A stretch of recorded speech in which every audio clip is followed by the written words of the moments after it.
Boa noite para todos, caros amigos. Eu gostaria de agradecer o convite da Sandra, do Ricardo, do Misraí, porque venho aqui na qualidade de pai, que também tem um filho que está na evangelização de 5 anos e um de 18 anos. E nesse papel de pai, nosso propósito é fazer uma reflexão a respeito da evangelização dos espíritos que foram confiados à nossa responsabilidade, sempre baseando a nossa reflexão na obra básica do codificador Allan Kardec e na obra subsidiária que nós consideramos um presente da espiritualidade superior a todos nós que já tomamos a decisão da evolução consciente, da educação moral e do aprimoramento íntimo, buscando alcançar os planos superiores da vida com segurança, com felicidade, em paz, em harmonia,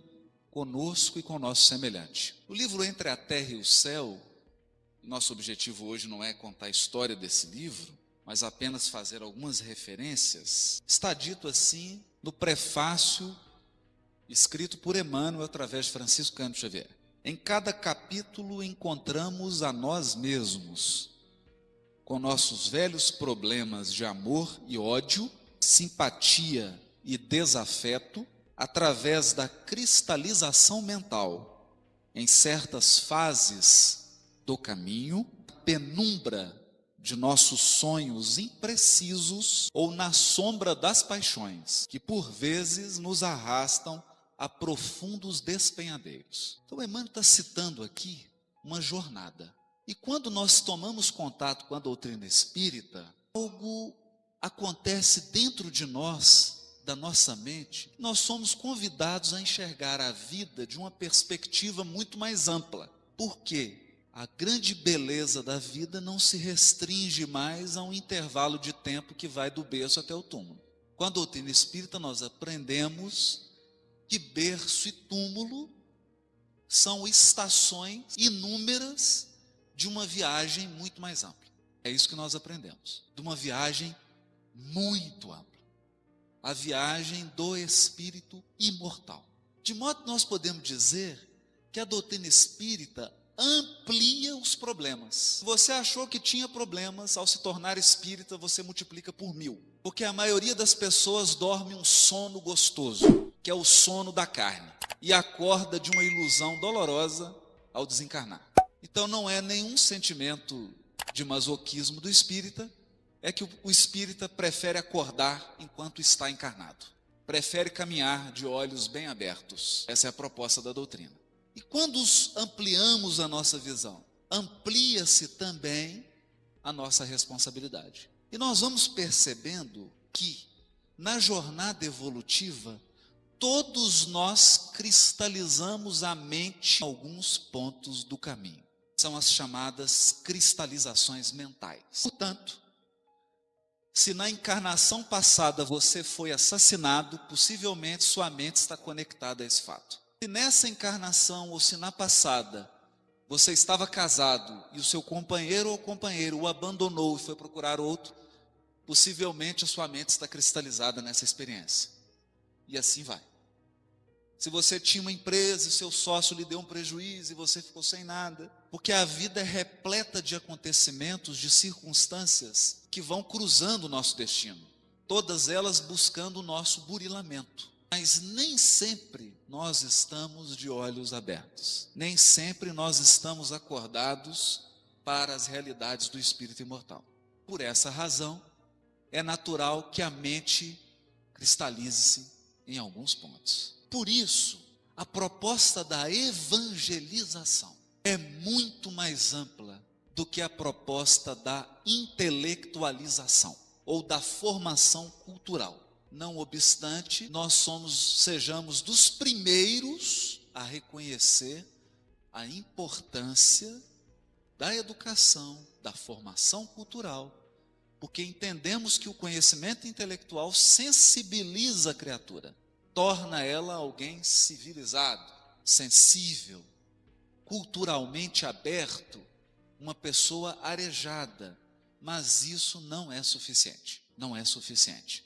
Ninguém suicida porque não conhece a arte moderna. Ninguém toma antidepressivo porque não consegue resolver uma equação de integral ou de derivada. As pessoas adoecem, entram em depressão, chegando ao extremo do suicídio por problemas relacionados ao sentimento. Por isso diz o benfeitor Emmanuel, os nossos velhos problemas, problemas de amor, problema de ódio, problemas de simpatia e de desafeto, são os problemas, o que nos angustiam, o que nos martirizam. E aqui surge a pergunta, e essa pergunta, como um letreiro luminoso, toda hora ela pisca nesse livro. Como pai, como mãe, naturalmente você alimenta o seu filho. Nós sabemos disso. Precisa nutrir a criança. Ninguém aqui se esquece porque nós estamos lidando com pais responsáveis, não com pais criminosos. Ninguém aqui se esquece de vestir os filhos. E muitos vestem com um bom gosto extremo. Ninguém aqui se esquece de matricular sua criança numa escola. Há mães que gastam semanas pesquisando a escola, conversando com a professora, sabendo qual que é o método pedagógico, se inteirando das atividades. Por quê? Porque todos querem um filho saudável, educado, preparado para um mercado profissional, um filho que tenha condições de resolver-se, de alcançar a sua independência econômica, a sua independência financeira. Mas por que os pais não esperam que com 18 anos o seu filho vai ser um usuário de crack? Por que os pais não esperam que com 25 anos seu filho vai ter uma eclosão, um surto psicótico? Ou que a sua filha, depois de ser abandonada pelo marido, vai suicidar-se? Por que a nossa sociedade não se preocupa com a educação do sentimento, com a formação moral? Por que essas questões são sequer mencionadas nos programas educativos? Essa é uma reflexão que a reunião de pais da evangelização da infância nos convida a fazer. Não mais de uma perspectiva religiosa tradicional. Porque antes nós sentávamos nos bancos da igreja para saber o que deveríamos vestir e o que não deveríamos vestir. Se a saia deve ser para baixo do joelho ou se deve ser quantos palmos para cima. Quando se falava em religiosidade, em educação moral, nós estávamos preocupados com normas de etiqueta social. O que comer, o que vestir, o que falar, como se comportar, ou como fingir que somos alguém em conexão com Deus. Hoje, os bancos da casa espírita, todos fazemos reflexões mais profundas. A nossa reflexão passa por como ensinar o seu filho a ser prejudicado por alguém, mas não afogar-se na mágoa. Como ensinar o seu filho a sofrer uma grande frustração decorrente de uma expiação e manter-se sereno e confiante em Deus. Como ensinar seu filho a controlar os seus próprios desejos, para que esses desejos não sejam causa do comprometimento da sua encarnação. Questões graves, são questões muito sérias, porque aqui nós estamos tratando do espírito imortal. Então esse é o nosso foco. Já que nós vamos entrar, e até agora isso foi só a introdução, nós vamos entrar na reflexão. O livro já começa assim, capítulo 1, em torno da prece. E é curioso isso, porque nós acreditávamos que prece era ter um objeto na mão e ler ler uma sequência de frases. E o livro começa com o ministro Clarencio dizendo o seguinte: todo desejo é manancial de poder. Está no capítulo 1 do livro Entre a Terra e o Céu. Quando eu li isso aqui, eu me perguntei, será que eu ensino isso para o meu filho de 5 anos? Será que eu fui capaz de ensinar isso para minha filha de 18? Todo desejo é manancial de poder. Desejo é uma força poderosíssima. Tudo que você deseja virá ao seu encontro. Eu não estou dizendo que é agora, porque nós estamos falando de espíritos imortais. Tudo que você deseja virá ao seu encontro. Mas engana-se profundamente quem acha que o ser humano só deseja coisas boas. A maioria dos nossos desejos são... E o mais difícil para a espiritualidade superior, nós veremos isso nesse livro. O mais difícil para um ministro Clarencio não é tirar uma pessoa de uma situação difícil. O mais difícil é fazer com que essa pessoa pare de desejar essa situação difícil. Não é tirar alguém da depressão, é ajudar essa pessoa a não se sentir bem deprimida. Porque a depressão passa a alimentar a alma. Como tem criaturas viciadas na tristeza, como tem outras viciadas na maledicência, como tem outras viciadas na maldade, como tem outras que não conseguem viver sem causar prejuízo financeiro nos outros, e assim por diante. O desejo é manancial de poder. Ele diz assim: a planta que se eleva para o alto, convertendo a própria energia em fruto que alimenta a vida, é um ser que ansiou por multiplicar-se. Imagina. E o Hilário faz a seguinte pergunta: bom, mas toda prece, se todo desejo é um pedido, quem que responde à planta? Se ela está fazendo um pedido, quem que responde ela? E Clarencio responde: a lei, como representação de nosso Pai Celestial, manifesta-se a tudo e a todos, através dos múltiplos agentes que a servem. Então há uma lei divina, regendo o universo infinito, que responde a cada um dos nossos desejos. Cada anseio que a alma manifesta encontra uma reação da própria vida, de natureza absolutamente similar. Vamos examinar isso, me atrapalhando um pouco aqui com o livro, mas Clarencio prossegue. Em nome de Deus, as criaturas, tanto quanto possível, atendem às criaturas. Olha que interessante isso. Assim como possuímos em eletricidade os transformadores de energia para o adequado aproveitamento da força, temos igualmente em todos os domínios do universo os transformadores da bênção, do socorro, do esclarecimento. As correntes centrais da vida partem do Todo-Poderoso e descem em fluxo, transubstanciadas de maneira infinita. Da luz suprema à treva total e vice-versa, temos o fluxo e o refluxo do sopro do Criador, através de seres incontáveis, escalonados em todos os tons do instinto da inteligência, da razão, da humanidade e da angelitude. Vamos esmiuçar isso aqui um pouco. A primeira coisa que eu aprendi com esse texto é que nessa jornada você pode estar no instinto, ainda numa faixa animal, e não nos enganemos, há muitas pessoas andando na savassi de terno e gravata, cuja sintonia mental é a mesma de uma fera no zoológico. Está ainda no estágio do instinto absoluto. Temos outras que estão na fase da inteligência. Podem portar títulos de mestrado, doutorado, títulos acadêmicos, mas emocionalmente são infantis. Se fizéssemos uma avaliação, ele entraria no primeiro período da evangelização da infância do Manuel Felipe Santiago. Temos outros que já estão na idade da razão, que segundo o benfeitor Clarencio aqui, ao que ele dá a entender, é um passo à frente da inteligência. Porque aqui naturalmente ele está falando da razão que se encaminha para a sabedoria, do uso da inteligência em conformidade com a lei divina.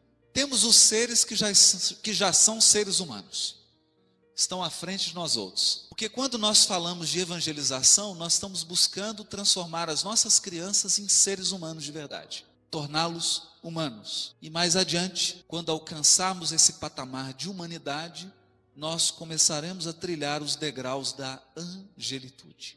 Por enquanto, inabordável para a nossa compreensão. Quando falamos de Irmã Dulce, de Madre Teresa de Calcutá, de Chico Xavier, de Gandhi, nós estamos falando de patamares de humanidade, não de angelitude. Humanidade. E aí diz Clarencio assim: cada prece, tanto quanto cada emissão de força, se caracteriza por determinado potencial de frequência, e todos estamos cercados por inteligências capazes de sintonizar com o nosso apelo à maneira de estações receptoras. Sabemos que a humanidade universal, nos infinitos mundos da grandeza cósmica, está constituída pelas criaturas de Deus em diversas idades e posições. Nesse conceito de Clarencio, cada um de nós é uma potência emissora e receptora. Os nossos desejos e os nossos pensamentos ditam a frequência. A companhia espiritual é consequência. Por isso, vamos voltar um pouquinho mais aqui. Por isso o trabalho da evangelização da infância é um trabalho um pouco mais intricado. O que acontece conosco? Vamos resumir então até o que agora nós falamos para podermos avançar. Deus, na sua sabedoria infinita, manda espíritos bastante experimentados, porque nós somos espíritos milenários, com experiências múltiplas, algumas felizes e outras muito infelizes. Mas quando Deus envia esses seres numa nova jornada, coloca em corpinhos que são realmente muito bonitinhos. Então você olha para aquela coisinha gostosa e você fala, meu Deus, que coisa linda. É meu nenenzinho, é o filhinho que você está trazendo para a evangelização. E se é uma menina, então as mães enfeitam, põem um vestidinho e lacinho, aí os meninos põem um tênis, você fala, é lindo demais, né? Oh meu Deus, e os pais ficam babando, né? E os filhos indo para a evangelização. E é bom que seja assim, porque se nós tivéssemos acesso a 10 reencarnações anteriores dos nossos filhos, poderia sermos tomados por um desânimo geral no que diz respeito à tarefa da maternidade. Nós pudéssemos penetrar. E por que Deus faz isso? Porque quer nos esconder? Durante muito tempo eu cheguei a pensar que o esquecimento era sabe quando você vai fazer uma cirurgia bem dolorosa e te anestesia? Eu imaginava que fosse isso. Você reencarna e é anestesiado para que não doa muito. Mas não é isso. O esquecimento é o maior convite de Deus à renovação. E ninguém renova se não parar de olhar para trás. Eu fico profundamente triste, o Ricardo sabe disso, profundamente triste, quando as pessoas utilizam a sua inteligência para ficar descobrindo quem foi a reencarnação de quem. Porque isso é reavivar a cristalização. A pessoa mais importante que você foi é o que você é agora. É o que você é agora. Porque acredite, você era pior. Sim. Nós estamos numa jornada evolutiva. Aprendemos no livro dos Espíritos que não existe retrocesso. Então você é melhor do que ontem. Isso significa que nas reencarnações anteriores você era pior do que é hoje. Eu não quero conhecer você antes. Eu prefiro você agora, com todos os seus defeitos, com todas as suas qualidades. Cristalização mental. Portanto, recebemos a bênção do esquecimento. Recebemos uma criança num corpinho pequenininho que vai se formar. Para quê? Para que a todo momento esse espírito que nós recebemos como filho receba um convite da renovação. A infância é o mais belo canto nos convidando à renovação. Você renova o corpo, você renova muita coisa. E a todo momento o reaprender, o voltar a andar, o voltar a falar, o aprender de novo, é uma maneira de fazer tudo diferente. A pergunta é, como pai, como mãe, qual tem sido o seu papel nisso? Porque nós estamos falando de evangelização de almas, de espíritos imortais. Nós somos agentes da renovação dos nossos filhos ou agentes da cristalização? Essa é a pergunta. Toda vez que entra uma criança aqui para a evangelização da infância, entra uma família e uma história espiritual junto com ela. Eu estou falando assim mais duro, o Ricardo deixou. Porque era reunião de pais. Ele falou, não, é reunião para pais, então você pode falar mais duro. Então eu estou dizendo que pode ter nascido na sua casa um comerciante astuto que deu prejuízo em 100 pessoas e que tem um problema danado com dinheiro. Pode estar na sua casa alguém que já suicidou 10 vezes e que é um espírito muito propenso à depressão e ao suicídio. Pode estar no bercinho da sua casa uma criança encantadora, que traz desvios na área da sexualidade de 2, 3 mil anos. E que nessa encarnação vai encontrar com 150, 200 companheiros das encarnações passadas. O que vai ser? Alguns eles já começam a encontrar na evangelização. Eles entram na salinha, um olha para o outro, e o olhinho brilha, né? Assustar? Não. Renovar. Eu me recordo na época ano passado, na campanha do Congresso Espírita Brasileiro, em homenagem ao Chico Xavier, e colocaram uma frase que foi uma frase muito bonita, né? Uma frase que o Chico disse em uma entrevista. Ele disse assim: tudo que eu aprendi com a doutrina espírita é que nós precisamos nos renovar sempre. renovar sempre. Para melhor, claro. Para melhor. Porque se não for para melhor, para que alterar? Alterar para piorar? Para melhorar. É essa a responsabilidade. E isso não passa, esse processo de renovação não acontece. Os evangelizadores, e se nós pais não tivermos a habilidade de lidar com essas tendências do coração, impulsos e desejos que a criança manifesta, pendores, características que são dela e que são um letreiro. Às vezes só a gente que é pai e mãe não enxerga, né?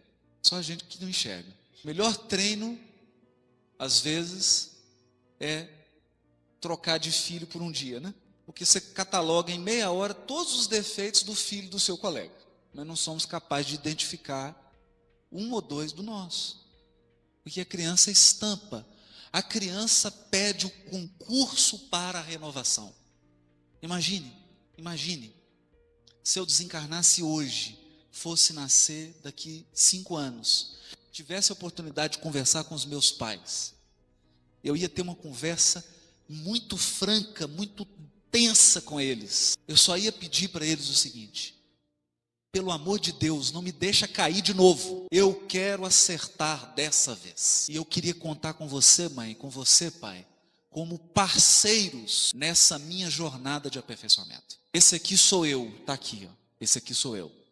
E quem, página 84, capítulo 10, do livro Entre a Terra e o Céu, Hilário vira para Clarencio, quando fala das crianças que morrem de meningite, das crianças que desencarnam com acidente, das crianças que manifestam um câncer em tenra idade, e de todas as que nós encarnados chamamos de tragédias, que ocorrem a seres muito pequenininhos e muito bonitinhos, e que a gente se questiona por quê. Ele faz essa pergunta. Que dizer dos desastres irremediáveis, considerou Hilário com emoção, dos desastres que arrebatam adoráveis flores do lar, deixando inconsoláveis pais e mães. Por vezes numerosas, procurei respostas às terríveis inquirições que nos atormentam, perante corpinhos dilacerados nos hospitais de sangue, sem conseguir ausentar-me de escuro labirinto. Então, o Hilário aqui representa bem esse encarnado que só consegue medir a vida por aquilo que acontece com o corpo. Nós avaliamos a vida pelo que acontece com o corpo. Então, se eu quebrei o dedo, sofri uma tragédia. Quebrei a perna, não posso trabalhar. E às vezes a espiritualidade está assim: graças a Deus, ainda bem que quebrou a perna, porque estava para fazer a maior bobagem da encarnação dele. Então o Hilário representa isso. Vem então Clarencio com os olhos do espírito imortal e responde para ele: cada qual de nós renasce na terra, apreciou o ministro, a exprimir na matéria densa no corpo o patrimônio de bens ou males que incorporamos aos tecidos sutis da alma. A patogenia, na essência, envolve estudos que remontam ao corpo espiritual, para que não seja um quadro de conclusões falhas ou de todo irreais. Voltando à terra, atraímos os acontecimentos agradáveis ou desagradáveis. Atraímos os acontecimentos agradáveis, ou segundo os títulos de trabalho que já conquistamos, esses são os acontecimentos agradáveis, ou conforme as necessidades de redenção, acontecimentos desagradáveis. A carne, de certo modo, em muitas circunstâncias, não é apenas um vaso divino para o crescimento de nossas potencialidades, mas também uma espécie de carvão milagroso, absorvendo-nos os tóxicos e resíduos de sombra que trazemos no corpo substancial. Traduzindo, essa é a diferença entre reencarnação e ressurreição. Nós vamos falar disso aqui agora, porque está ligado à tarefa de evangelização da alma. Muita atenção nisso, mas nós vamos precisar de atenção. Sabe quando você tira uma fotografia? Antigamente era naqueles filmes, né? Hoje é um arquivo digital. Mas o que era uma fotografia? Você expõe uma lente a uma quantidade determinada de luz e sombra. Essa máquina registra essa percentagem, esse percentual de luz e sombra, seja num filme físico ou em forma digital. Você tirou uma foto. Pois bem, o espírito imortal, nessa metáfora, é um fotógrafo. Cada gesto de bondade ou de maldade, de equilíbrio ou de desequilíbrio, cada emoção luminosa ou emoção pesada é registrada como uma fotografia está no seu perispírito. Está lá registrado. Aquilo é um imã. Aquilo é um imã. Durante muitos séculos nós fomos educados religiosamente a imaginar que Deus está com uma beca preta num tribunal julgando seus filhos. Não. Esqueçam a beca, esqueçam o tribunal. A única coisa que Deus faz nesse universo é salvar seus filhos deles mesmos. Porque cada fotografia que você tira é uma força que você incorporou. Se eu tomo de um punhal aqui agora e mato o Mateus, sem nenhum trocadilho, eu tirei uma fotografia tenebrosa que ficará incorporada ao meu perispírito. Por um mecanismo absolutamente sábio da lei divina, eu emito ondas de assassinato, onde eu estiver. Eu respiro o homicídio. É isso. Aqueles que lesaram financeiramente os outros, eles emitem ondas de lesão. Ele pode parar, tem 500 carros parados aqui, o dele é que o vidro vai ser quebrado. É assim. E o que acontece? O aperfeiçoamento espiritual chama-se, no Evangelho e nos livros da obra subsidiária que usam as figuras do Evangelho, de redenção espiritual. Redenção espiritual é quando você atinge um nível de evolução espiritual que você não precisa mais dos filtros da carne. Não, eu não estou falando grego. O que é isso? Eu chego no plano espiritual, os benfeitores olham para mim, pelo cheiro que eu emito, e não adianta perfume francês, pela cor que eu emito, pela densidade da vibração que eu emito, eles olham e falam assim, vou pegar minha mulher, senão alguém pode ficar chateado, né? Dá um exemplo ruim, né? Olha, essa aqui já enganou 20 maridos, já praticou tantos abortos, já fez isso, está gravado. Esse aqui já lesou 50 sócios, já matou não sei quantos, já tomou esposa de 20, já fez isso, está gravado. E aí você vira para o benfeitor e fala assim, eu quero me purificar, eu quero lavar minha alma, literalmente. Eu preciso lavar meu perispírito, lavar. O que eu faço? Nós vamos te mergulhar num vaso milagroso. Ele, nossa, puxa vida, é fácil assim. É fácil. Então é mais ou menos como um batismo, joga uma aguinha em cima, mais ou menos. A mesma coisa. Você já está, nossa, vai ser bom, né? Como é que é esse vaso? Esse vaso é o seguinte, nós vamos te mergulhar nele. Ele é uma espécie de carvão que suga as suas imperfeições. Nossa, maravilha. Parecendo filmes de ficção científica. Bom demais, gostei. Adorei esse processo. Que vaso é o corpo humano? Ninguém pode ver o reino dos céus se não nascer da água. Aí vem aquele espírito e os pais estão bonitinhos. Ele vem com a paralisia cerebral. Aí os pais entram aqui na casa espírita e choram quando conversam com a gente. E a gente fala para eles, solta foguete e faz uma festa. Porque o perispírito do seu filho está sendo limpo. O espírito do seu filho está sendo purificado. É isso que Clarence está falando. Purificado. Todas as doenças do corpo físico têm sua gênese, diz Clarencio, em processos de adoecimento da alma. É um perispírito deformado que está tendo a oportunidade de tirar a deformação, passando isso para a carne. O corpo, então, é uma esponja. E a gente tem uma vaidade tão grande com ele, né? Não, tá certo, você tem que dar uma ajeitada, não vamos também, né, gente? O vaso tem que estar limpo. Isso. Aí você se pergunta, por que aquela pessoa tinha 5 pessoas no carro, e caiu o carro, capotou 20 vezes, só ele desencarnou? Por quê? Porque só ele tinha o imã nele. Há 50 carros estacionados no Mineirão. Aquele foi arranhado. Coincidência? Será que o criminoso, quando decide fazer a maldade, consegue fazer com qualquer um? Será? Será? Será que a lei divina cochila? Ou há um processo de absoluta sintonia? De absoluta sintonia.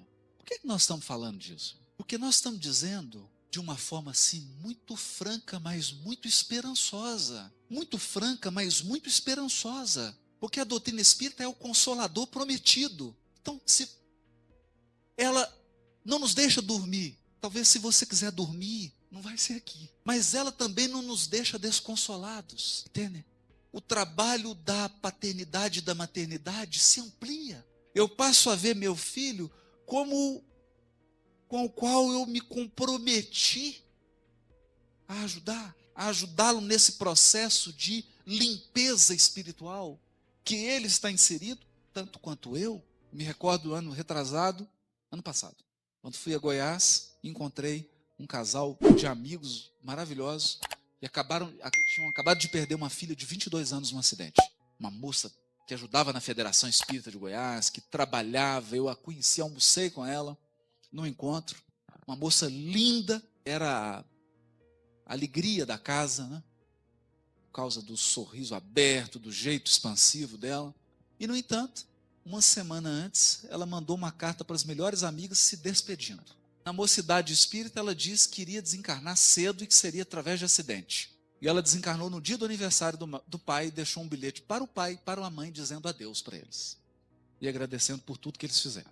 De modo que eles tinham certeza por dentro, de que ela passaria por um processo de purificação da alma. Não me perguntem que leva um espírito a necessitar desencarnar com 22 anos. Eu não sei. Que tipo de aprendizado, o que acontece nesse choque emocional? O que isso faz cair de sujidade no perispírito? O que isso purifica a alma? Eu não sei. Eu só sei que purifica. É o que eu aprendi. É o que purifica. Então, nessa visão consoladora, e eles falavam, nós conversamos, sabe, eu e Cláudio conversando com eles, eles falavam assim, dói para sempre. Perder um filho dói para sempre. Quando que acaba a dor? Quando a gente reencontra. E eu passei a pensar nisso. Eu comecei a fazer uma reflexão comigo mesmo e perceber que eu não estava compreendendo a doutrina espírita. Sabe por quê? Porque eu estava olhando a doutrina espírita como alguém que está no berço olhando para o túmulo. Eu estava olhando assim, eu nasci, estou aqui, mas a morte, né? Puxa vida, a morte, a doença, isso. Eu estou olhando daqui. Talvez a perspectiva mais interessante seja essa. Eu estou aqui, dando trabalho para o Henrique que está filmando. Depois do túmulo, eu estou aqui do lado verdadeiro da vida, do lado espiritual e real, olhando para os que vêm vindo. Porque encarnar, faz parte do efeito sonoro, né? Encarnar é uma viagem, é um bilhetinho que você compra. Pode olhar aí que no verso tem a volta. Mas fica tranquilo, a data está apagada. Você compra a ida e volta. Ida e volta. Então a perspectiva de quem olha aqui, se eu olhei aqui, daqui, eu penso assim, os meus amigos de Goiás vieram antes, a filha foi depois, mas ela voltou antes, e eles vão voltar. A questão não é voltar antes ou depois, todo mundo vai voltar. Pode contar isso? Pode dar essa notícia aqui? Todo mundo aqui vai desencarnar. Então todos aqui vão voltar. A questão se é antes ou depois é um detalhe de anos. E aí nós vamos fazer igual a passagem da mulher que foi pega em adultério, né? Os mais velhos saíram antes. Eu convido aqui os que têm mais idade no corpo físico a pensarem. O que são 40 anos, 50 anos? Se você tem 30, o que são 20? Não passou tão rápido. E o que te diz que não vai passar rápido daqui para frente? 20 anos para frente, 30 para frente, podem voar nos seus olhos. Podem voar diante de você. Voltar antes ou depois é apenas uma questão de um estalar de dedos. A questão fundamental que Clarencio coloca é como você vem e como você volta. Você vai voltar, querendo ou não querendo, gostando ou não gostando. Como vai voltar? Como que o filho que foi entregue para nós vai voltar? Vai chegar como? Mais purificado. É o que Emmanuel está dizendo aqui. Vai voltar com maior domínio sobre si mesmo ou com maior domínio sobre os outros? Porque a nossa sociedade só nos ensina a ter poder sobre os outros. Não ensina nenhum poder sobre nós mesmos. Sobre os nossos desejos, sobre as nossas emoções, sobre os nossos pensamentos, sobre os nossos sonhos e anseios. Domínio sobre si mesmo. Educação moral. Evangelização do coração. Passar a sentir, passar a ter sentimentos cristãos verdadeiros. Essa é a tarefa grandiosa da evangelização da infância. E essa é a tarefa infinita da maternidade e da paternidade. Reestruturação, formação de espíritos, para as realidades eternas, não para as realidades efêmeras. Com isso, quando nós enxergamos esses valores, o que acontece? Nós vamos desvalorizar os recursos da terra, mas que isso seria ingratidão. Desvalorizar o corpo físico, desvalorizar os recursos materiais, desvalorizar as oportunidades de trabalho e tudo que existe no mundo material é ingratidão, porque todos os recursos estão aqui para favorecerem o nosso aprimoramento. E acreditem, por mais que pareçam enormes, os recursos que existem na terra são um grãozinho de areia diante das riquezas do universo infinito. Riqueza do universo infinito. Então aqui na terra você briga para ter um apartamento com vista para o Central Park, né? Sendo que tem espírito que tem vista para a nebulosa tal. Chegando num parque, né? Uma riqueza imensa, mas riqueza que vai se tornando acessível somente para aqueles que educaram os próprios desejos. Educaram os próprios desejos. Sabem desejar e sabem satisfazer os desejos sem causar mal aos semelhantes. Sabem entender que ninguém tem primazia sobre os outros na satisfação dos desejos. Todos temos direito à felicidade, todos temos direito à espiritualidade, direito aos bens da vida. Essa é a lição de Jesus. Essa é a lição de Jesus. Por isso Chico dizia, ele ficava muito preocupado quando via crianças pequenas e os pais davam um lápis, alguma coisa para desenhar, um papel, e eles viam essas crianças rasgando numa agressividade, porque ficava preocupado que os pais não estavam percebendo o seu verdadeiro papel de educadores do espírito. Não estavam proporcionando a bênção do evangelho, que é um processo de educação das emoções. Eu disse educação das emoções, porque graças a Deus, nós já saímos dos processos religiosos de proibição. Não pode fazer isso, não pode fazer aquilo, não pode fazer assim, não pode vestir isso, não pode isso. Nós já temos maturidade espiritual suficiente para, acompanhando Emmanuel, dizer, não proibição, mas educação. Educar. Sem o evangelho, eu não vejo como. Eu já vi pessoas envernizadas. É diferente. Verniz social é algo muito diferente do que evangelização da alma. Porque a evolução do espírito não é medida pela etiqueta que você tem. Conquanto isso seja importante. Civilização, educação, etiqueta, isso é muito importante. Muito importante. Esse país seria outro se tivesse um pouquinho mais. Mas não é suficiente. Não é suficiente. Porque você pode ser uma pessoa que está, do ponto de vista das etiquetas e das normas de civilidade, nota 10. Mas os sentimentos que você está emitindo podem ser tenebrosos. Então existe formosura física e formosura da alma. E uma alma formosa é algo encantador. Alguém que seja fraterno.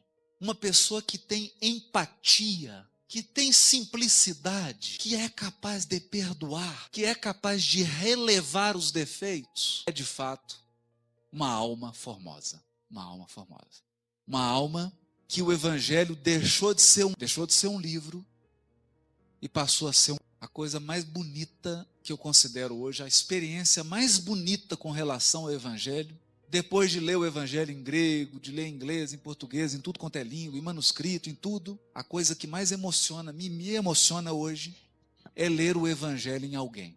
Quando você encontra alguém e a presença daquela pessoa é como se estivesse lendo uma página do Evangelho.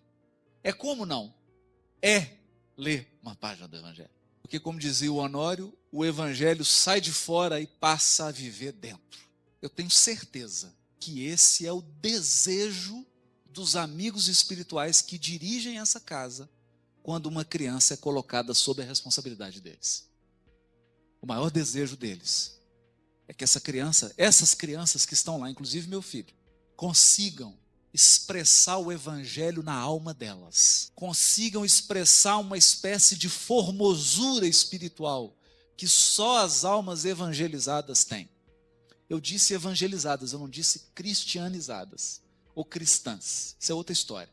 Você pode ter um budista evangelizado, pode ter um muçulmano, porque o Evangelho é de Deus. O Evangelho é código moral divino, não de nenhuma religião. E esse é o desejo dos amigos espirituais aqui. A pergunta e o convite é: esse é o nosso desejo para os nossos filhos? E esse é o nosso desejo para os nossos filhos? O que nós temos feito de concreto para que esse processo se efetive? Qual tem sido o nosso papel em transmitir formosura da alma para os nossos filhos? Transmitir formosura da alma. Não dizer para ele: olha, isso é certo, isso é errado. Não. Meu filho, uma pessoa de bem, evangelizada, não faria isso. Esse é o desafio e essa é a proposta.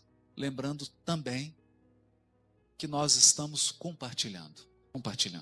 Deus não vai entregar para o Haroldo Dutra Dias a tarefa de formar, porque eu não tenho recursos para isso. De modo que nós recebemos os Espíritos que precisam das lições que nós já temos condições de transmitir. Não há pai, não há mãe melhor para o seu filho do que você. Porque esse processo de compartilhar valores do Evangelho não é uma palestra. Não é sentar aqui e fazer uma palestra para o filho. É um processo de magnetizar a alma. E se você não tem ligação com esse Espírito, não adianta eu trazer um espírito de outro planeta aqui e colocar, porque você não tem ligação com ele. Por isso que nós recebemos almas ligadas a nós. Porque sobre elas nós temos influência, nós temos acesso. Você tem aquela pulseirinha que te dá acesso. Porque isso foi construído através dos séculos. E aí nós terminamos com a lição de Clarencio. Somos transformadores da divindade. Deus é um sol infinito. Nós podemos refletir, nem que seja um pouquinho, da luz divina. E hoje eu tenho plena convicção, estava conversando isso com o Fredinho, que luz é luz. Não importa se é a luz de uma vela, né? Luz é luz. Não tem que ficar acanhado se a luz é numa velinha. Já é luz. Muito obrigado pela paciência de todos e muito obrigado por compartilharem conosco essa oportunidade de estudar a obra de André Luiz, porque nós não fizemos outra coisa aqui, a não ser conversarmos sobre coisas que estão entre a terra e o céu. Muito obrigado. Rede Amigo Espírita, divulgando, instruindo e unificando.